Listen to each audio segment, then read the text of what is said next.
want to give you a brief overview of the Teleguidance options for the Butterfly IQ. The website's pretty good. They give you a lot of good videos and that to get started. This is the trained practitioner side of things, and you can look at a couple of videos to get you going. They'll tell you how to log into Teleguidance, get it set up with your bedside scanner, and make yourself available for the calls. Then they also give some brief discussion about how to listen for incoming calls and how to manipulate the ultrasound image, save and record images, switch between B mode and color mode, and then also give you an introduction on how the IQ starts to be positioned. It goes over the three predominant movements, which are going to be sliding, rotating, and tilting the transducer. One of the problems with this, I'll review in a second, again, is that there's no pivot. And in the musculoskeletal world, when you're looking at insertions and origins of ligaments and tendons, you really do want to pivot on and off of a structure. A little different than when you're in the abdomen per se. But they do a good job of going over how you can draw on the ultrasound image.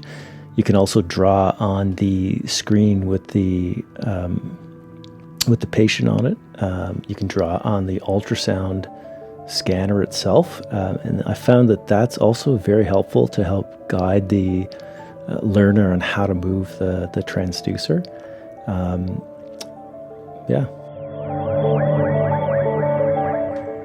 I did a screen recording of a portion of a session that I did with one of the learners today, and I just wanted to show you a few things in that regard. Here we can see we have on the left side of the screen the ultrasound image. Below we have our ability to change the gain and depth, freeze, take a picture or video, the number of images saved, and then what your preset is and what your mode is. On the right side of the screen we have the image coming from the device of the learner. So in this case it's an iPad.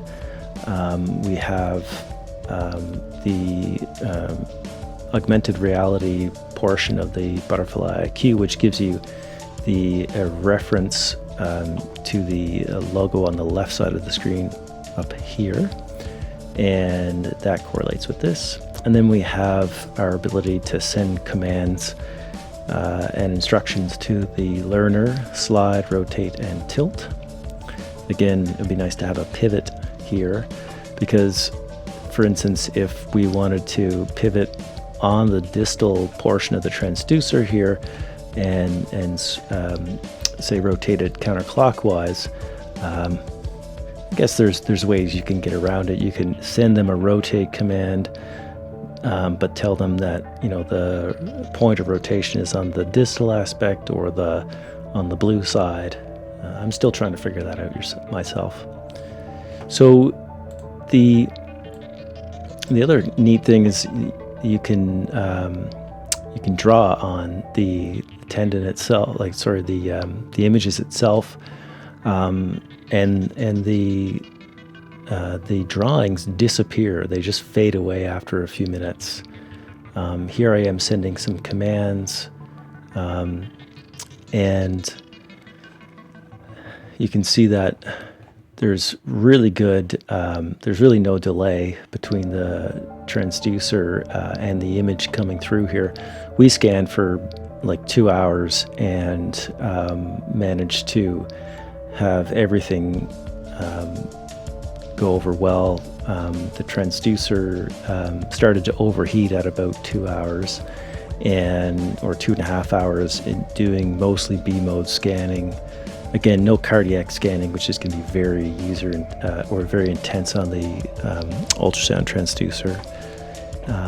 And we didn't run into many glitches. Sometimes you have to unplug the IQ from the butterfly, unplug the IQ from the iPad, but those are easy things to get around.